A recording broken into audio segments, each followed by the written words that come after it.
Merry Christmas to you all.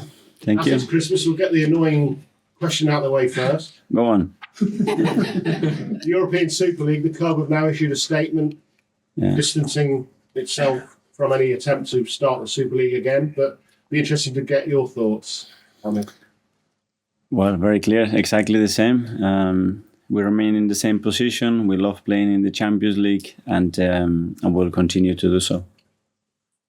The players, the PFA say that the players and the fans are against it. Is that the sense you get, that the players don't really want to be involved as well? I think that's a question for them. But obviously, supporters, football supporters, and the passion they bring to the game is the main reason why this game belongs to them and to the players, because they are the absolute protagonists and what makes this game so enjoyable. And we have to look after them, and their opinion is very, very important. In terms of injuries, Thomas Partey, is there any big update on him? He's still finalizing his rehab. He still hasn't trained with the team yet. Moelneny, hopefully he will train with us this afternoon, see how he feels about it.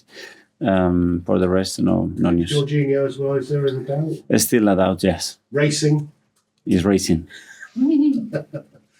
Anfield, Friday night football, always a special game, but particularly under the floodlights. It's going to be a special atmosphere. Obviously, the two teams are in a great moment, in a really good position, really strong position. Both teams, I'm sure, have prepared the game to win it and to go for it, and it's going to be an intense match. Being top at Christmas obviously doesn't win you anything, and you were top at Christmas last Christmas and obviously didn't manage to win the title. But is it still nice? Help you celebrate and enjoy Christmas to be top of the table? It's always great to be in the highest position in the league, especially in this league, and we'll try to maintain that. And to do that tomorrow, we're going to have to play really well, compete extraordinarily well, and be very intelligent to manage the moments of the game as well. Have you seen Jurgen Klopp's rallying call to the fans? Yeah.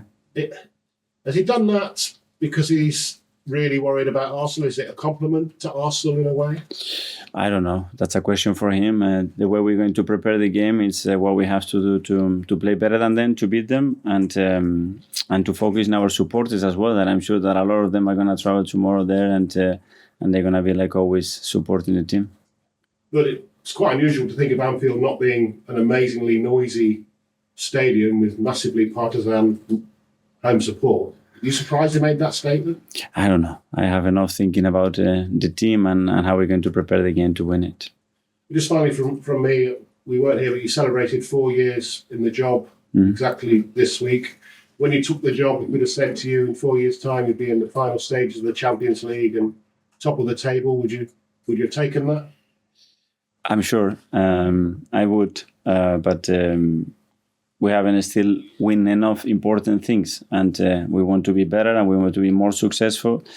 There's a lot of things that we have achieved together in those 4 years, but that's thanks for the people that they've been in this journey with us together and the ones that they were behind us as well. Thank you. Thanks, Gary. Thank you.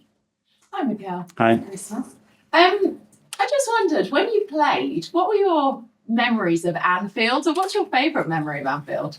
Winning there, as always. Last time when we beat them, that has been a while ago. That was a really good moment and something to replicate tomorrow. The fact you played so well against Brighton and that Man United actually went there and got a point at Anfield, so sort of, do you take those aspects as well and use them going into Anfield, which has been a tough place for teams to go this season? I don't know. Every game is different. They have a really particular way of playing, like Brighton had, like Villa had, and every game is prepared in a different way. The concepts were different. The atmosphere is something that it's important to understand as well, but we have now the experience of what we did last year there as well for big parts of the game. And that's a lot of things that we have to replicate and some others that we have to do better to win tomorrow. And then if I was to ask you, which you prefer, playing or managing at Anfield? I don't know, to be fair. I always say that there's nothing like playing, but as well there is something about managing that you feel that cohesion between the team, that chemistry between players and a team producing what it was in your brain. I don't know if it gets much better than that. So, Mikel, thank you. Thank you. Thank you, George. Mikel, hello. Just on Anfield, you played really well for 28 minutes last season. 28. Well, Mamma mia! Now we're going to the real I stats. was looking back, but I thought it was 27. Granit Xhaka then riled up the crowd, and he made that tackle and engaged with the crowd. Will you speak to your players about doing that tomorrow, and they'll have to calm their emotions, maybe because Jurgen Klopp's really fired up the Liverpool crowd. So is it a game that you and the squad have got to manage in a different way that you haven't done before? All the games, but Granit Xhaka did that in many games, and we won, and then nobody talks about that, you know. So it's a little bit sometimes too simplistic. There are certain things, obviously, that we have to manage very well in big games, and the emotional state is something that is crucial when you play it against big opponents away. So what do you think? Because I know we joke about 28 minutes, but you were really good. So what have the players learned from that? Because the sort of wobble started after that result, didn't it, in terms of where your title challenge went? So. Yeah, there are certain things that we didn't manage very well. And the way we allowed them to run, especially after a few things that we didn't do well enough, that we have to correct and be much better at, because when they get that momentum and the space, they are a really dangerous team. But as well, we had some big situations, even after those moments that we could have killed the game, and we didn't. And when you have the opportunity to do that, you have to do that. You're 4 years into this plan. How happy are you with where you want Arsenal to be? I mean, you've come a long way since where you started, but in terms of where this team's at, how pleased are you with what you've done in 4 years?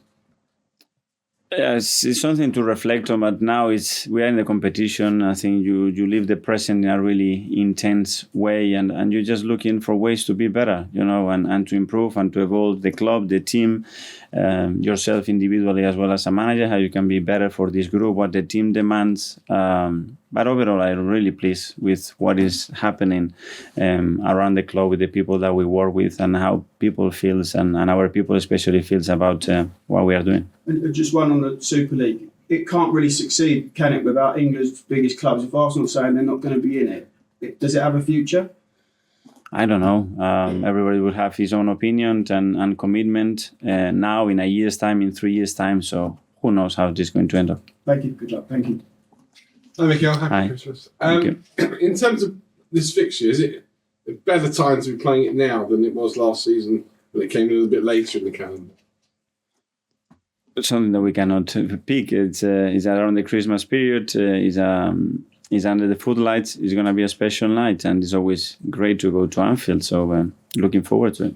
I mean, your players have played in big atmospheres all around the world for club and country. Is it still something you have to talk to them about, though, keeping their heads in a game like this? They know. We have experienced that for many years now. For this group of players, now is the third, fourth time that they've been there. A few years ago, it was the first time for most of them. And maybe you have to clarify and explain certain things. I don't think that's necessary now.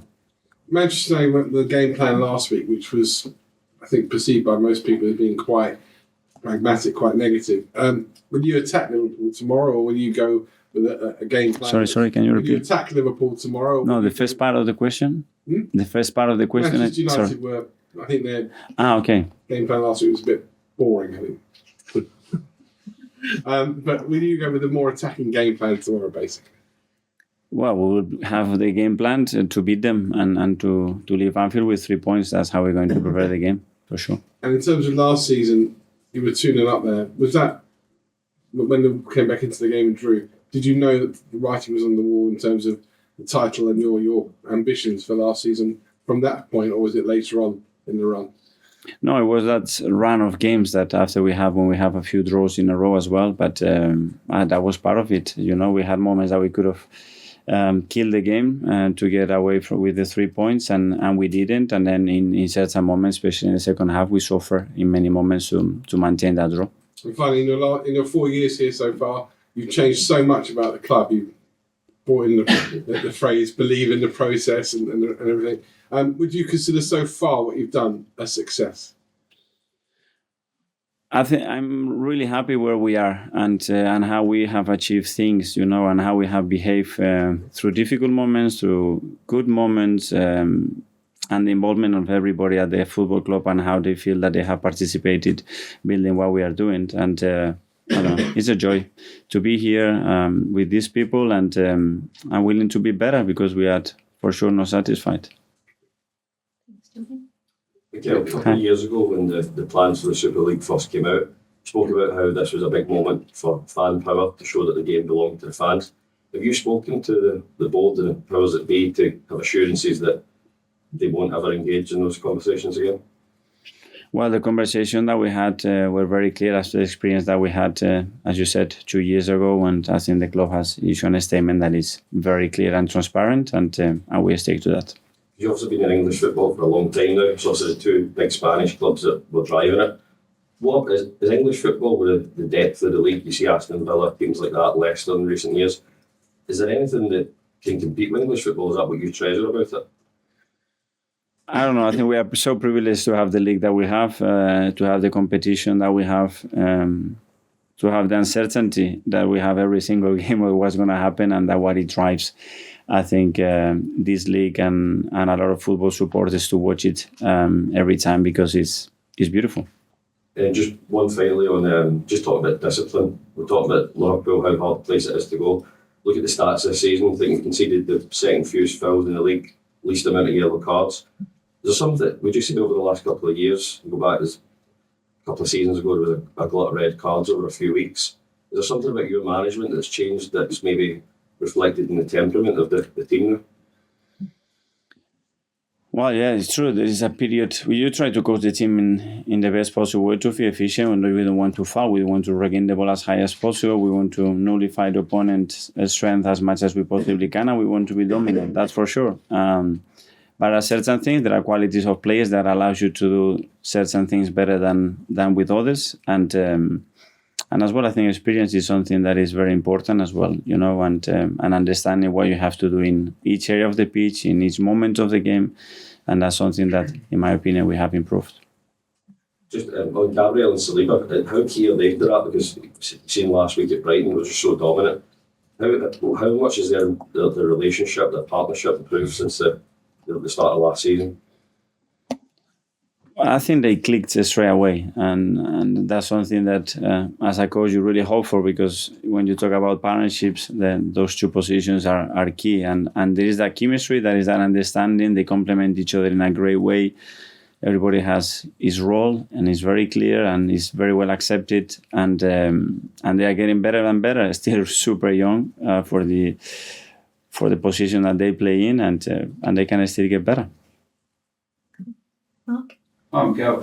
I think it's fair to say the 4 years you've had here, you've ended some runs. For example, Arsenal finally beat Man City a few months ago. But one of those runs is they've not won at Anfield since you were in the team, in fact. Is this another one of those monkeys that the club just needs to get off the back and get a result there? And why do you think it has been so difficult in those years? Yeah, we have done it in Old Trafford. We have done it at Stamford Bridge, in many other places that for many years we haven't. And that's the next challenge. Go there and win. And if you want to be at the top, you're going to have to those places and be dominant and win the games. And that's what we're going to try to do. You went there as a player with Everton, and since you've come here, you obviously in the documentary you played the music, and last year you said here that it's a bit of a jungle atmosphere at Anfield. Do you think that silence in the crowd is key to getting the result there? I think you have to play better than them, and you will silence the crowd if you are dominant and you are better than them. Like in any other ground, there is no difference there, I think.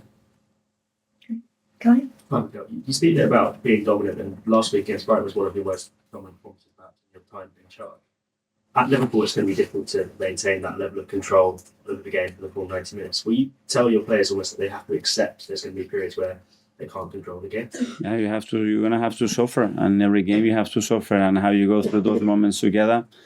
How do you do it? How you overcome those moments, and that's a big thing. And last year we went through those moments, especially in the second half, and we have some difficulties to get over them, and they extended for a period that it was too long, and you have to be able to turn those moments around and come back to the state of the game that you want. And what does it take to turn those moments around? Like you say, is it calmer heads? It's obviously difficult. It's easier to say it than do it on the pitch, but is that what it takes? Yeah, you try to teach them. There are certain things that you can do, but especially have the ball as far as possible from your goal, and be dominant in the areas that you want to be dominant, and that's it. And sometimes it's credit to the opponent that they manage to do that to you, and you're struggling to get out of that position. Mikel, just one on the Super League. Given your history with Barcelona, and they're obviously one of the teams that's driving this, would you just be sad as an ex-Barcelona player to see them effectively leave mainstream football and go and play in a new competition? And that's not for me to judge. Everybody's got the right reasons, and I'm sure a lot of thoughts why they defend their position, their club's position, in the best possible way. And I can talk about what I think is best for Arsenal, the decision that we have made as a club. Last one in live section.